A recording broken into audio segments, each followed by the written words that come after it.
Julien,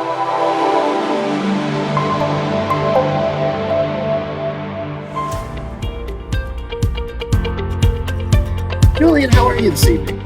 Good morning, Max. I'm doing great. Super happy. Had a fantastic day. It's getting back to normal. I mean, the days are getting longer and longer. So it's still dark at the time we record, but it's getting better. What about you? I'm good. I could use the couch. if that's all right. I do have a story I'd like to share. All right. Is it a painful one? Can you just, without telling me the story, can you tell me a little bit, what is it all about? I'll tell you a couple things. One, I got to admit, it's a travel story. Again, #travel. All right. Yeah, #travel. And it actually ties to an earlier one we did. It's about aggregators. Okay. All right. So, that sounds like there's going to be a layer of complexity and lack of ownership and this kind of stuff. But let's see where we go with that. Wow. Did you just summarize? Well, we know how it goes with aggregators. So Yeah. But the good news is no owners of hotels cried. In this yeah. one. Well, because I'm not in this story. That's probably why. Yeah. There you go. I'm not there to make anybody cry. So, all right. We went on a trip to Chicago to visit our grandson, and I booked it all through an aggregator site. The planes, I booked everything. I did the planes, the hotel, and the rent-a-car through it. So then it got to the point where we were the flight was coming up, and I'm like, okay, let me actually look at the seats.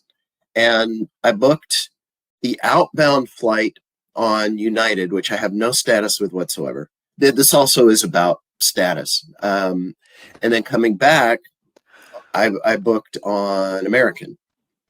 And so I went to the United site to change my seats, and I have no status. So there was like no decent options.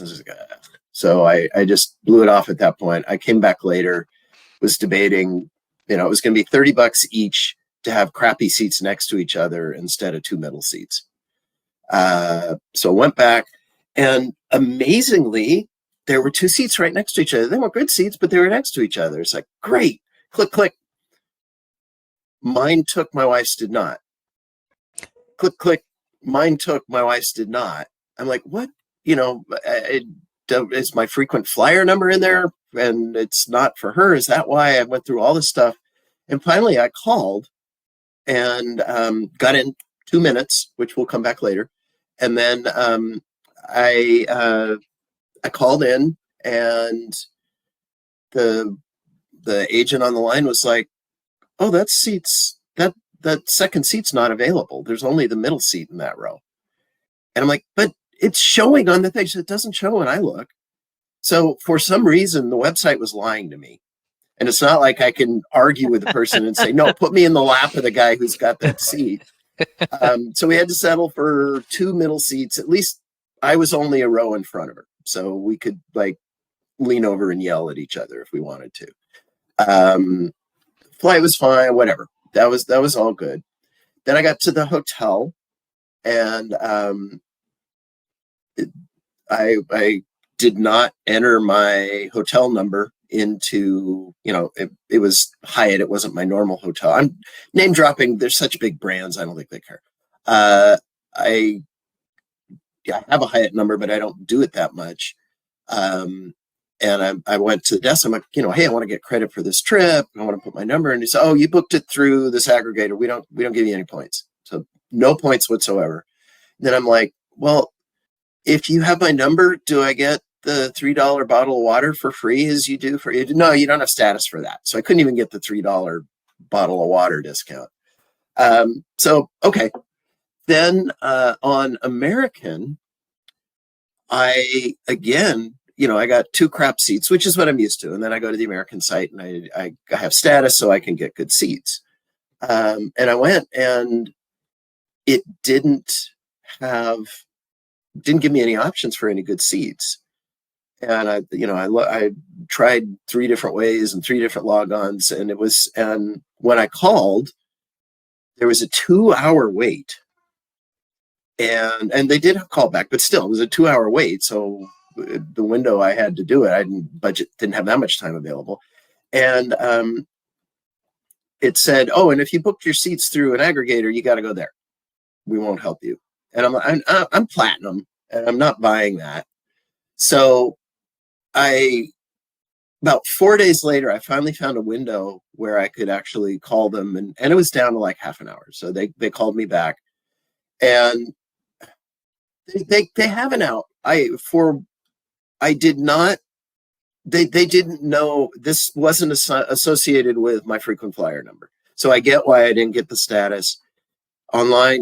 On the phone, the agent associated with me, boom, I got it. Everything was great. Everything was fine.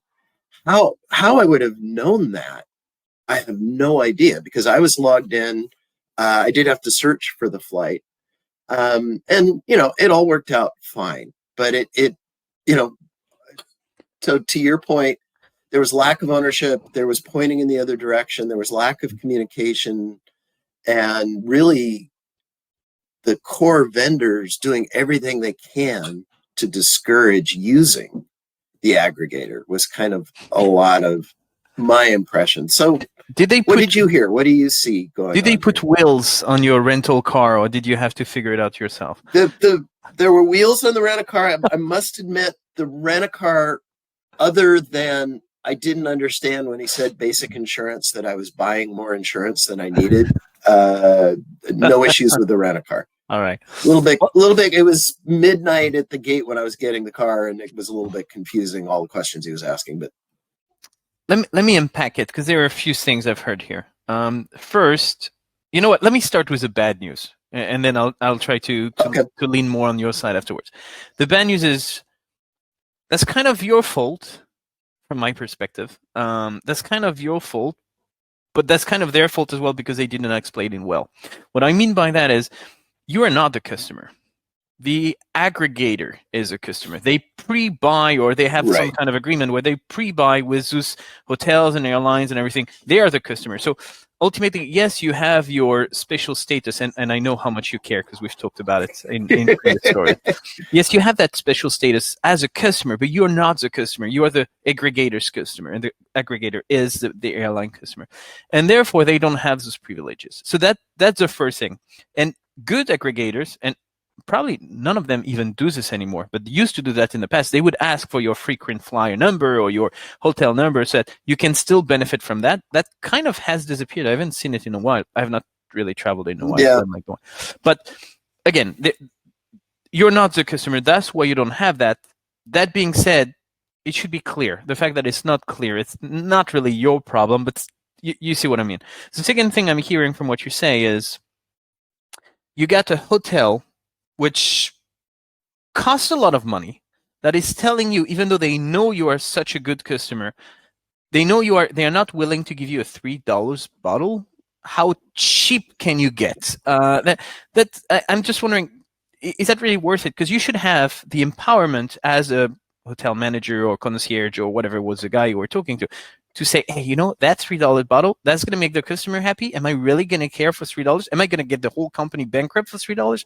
Probably not. Oh, at least I hope for them. No. And clarification, it said on the thing, you had to be gold status or higher. And I was not at the status to give it. So I agree. It's like, really? That's not champagne. That's not champagne we're talking about. Exactly.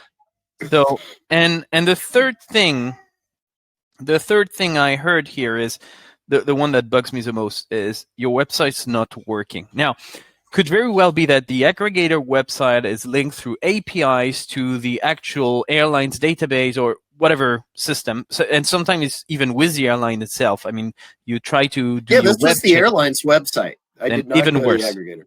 Yeah. Then even worse, you go on their app, and that happens to me all the time. You choose a very nice seat, you believe it's confirmed, it's not actually confirmed, and you end up being next to the toilets for the next 13 hours, and that's terrible. I hate that stuff, and they have to fix their tech. And the fact that they see something else on their computer, yeah, I understand. You're not going to travel on the guy's lap, but seriously, that's your that's a company's I agree, problem. and it was very subtle. It's not like it flashed up and said, "I can't make this change."